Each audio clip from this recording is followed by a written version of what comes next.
नमस्कार दोस्तों, स्वागत है आपका मेरे चैनल पे। दोस्तों, हमारे army chief general M Naravane इस समय साउथ कोरिया गए हुए हैं और चर्चा चल रही है SPADGMS के ऊपर, यानी इसकी डील हो सकती है। ये क्या है, आज इसी के ऊपर बात करेंगे।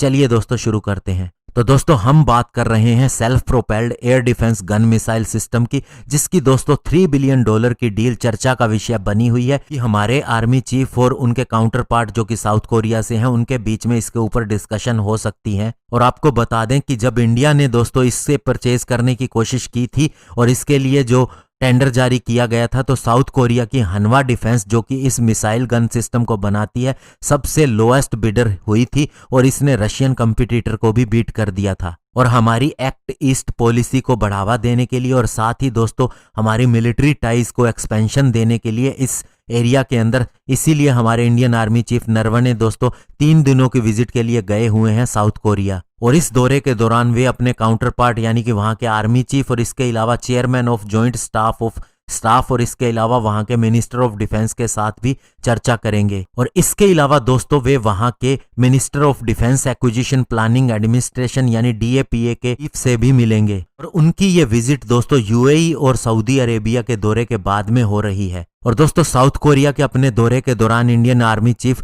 वहां के कोरिया कॉम्बैट ट्रेनिंग सेंटर जो कि गंगवोन राज्य के अंदर है और इसके अलावा एडवांस डिफेंस डेवलपमेंट फैसिलिटी जो कि डेइजोंग के अंदर है, वहां भी जाएंगे। और दोस्तों, जहां तक इंडिया और साउथ कोरिया की मिलिट्री कोऑपरेशन की बात है, तो बता दें कि दोनों कंट्रीज ने 2015 से ही अपने बायलैटरल रिलेशंस को स्पेशल स्ट्रेटेजिक पार्टनरशिप में बदल दिया था। और इंडिया और साउथ कोरिया बहुत से मिलिट्री प्लेटफॉर्म और वेपन सिस्टम के ऊपर डिस्कशन कर रहे हैं, स्पेशली नेवल शिप बिल्डिंग के ऊपर। और दोस्तों 2019 के अंदर यह रिपोर्ट भी आई थी कि साउथ कोरिया की कंपनी डेवू शिप बिल्डिंग और मेराइन इंजीनियरिंग ने इंडियन नेवी के एक्सप्रेशन ऑफ इंटरेस्ट जो कि 6 एडवांस कन्वेंशनल सबमरीन के लिए था, जो प्रोजेक्ट 75I के तहत बननी है, उसके लिए इंटरेस्ट दिखाया था। और साथ ही KSS 3 सबमरीन जो कि 45,000 करोड़ का प्रपोजल है इंडियन नेवी के लिए, वो भी दिया था। तो ऐसे में दोस्तों ये कंपनी सबमरीन बनाने के लिए टेक्नोलॉजी ट्रांसफर करने को भी तैयार है। और दोस्तों, इंडिया एक्ट ईस्ट पॉलिसी के तहत साउथ कोरिया को अपना बड़ा पार्टनर समझता है और साउथ कोरिया इंडिया को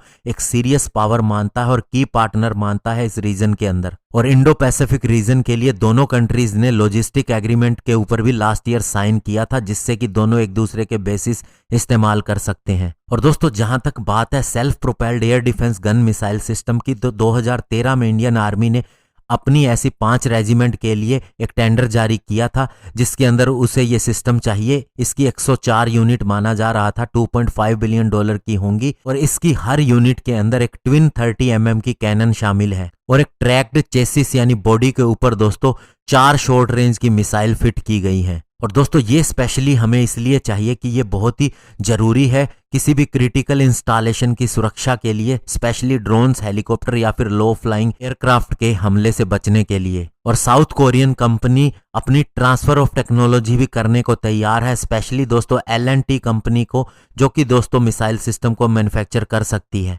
और दोस्तों, इंडियन आर्मी अगर इस सिस्टम को लेती है तो वह अपने 1360 पुराने हो चुके बोफोर्स L-17 40mm के सिंगल बैरल और सोवियत ईरा के ZU-23 two towed 23mm twin barrel weapon system को रिप्लेस करेंगे। और इंडियन आर्मी को कम से कम 5 रेजिमेंट चाहिए इन गन्स की। और इन गन्स की सबसे बड़ी खासियत ये होगी कि इन्हें कहीं भी लगाया जा सकता है और रीलोकेट किया जा सकता है आसानी से। और साथ ही दोस्तों, इंडियन नेवी के लिए 12 माइन काउंटर मेजर वेसल्स के ऊपर भी बात हो सकती है और ये इंडिया के गोवा शिपयार्ड के अंदर ट्रांसफर ऑफ टेक्नोलॉजी के जरिए वहीं बनाए जा सकते हैं। और इन्हें बनाने के लिए जो हमने RFI जारी की थी, उसमें दोस्तों इटालियन शिप बिल्डर मैसर्स इंटरमेराइन और साथ ही साउथ कोरिया की कंपनी कंगनम कॉरपोरेशन ने भी रिस्पॉन्ड किया था। और इसकी हमारी नेवी को सीरियसली जरूरत है। और लास्ट टाइम जब साउथ कोरियन कंपनी कंगनम कॉरपोरेशन के साथ बातचीत हो रही थी, तो वो इसलिए रुक गई क्योंकि उसके अंदर इंडिजनाइजेशन कंटेंट के ऊपर इश्यू थे।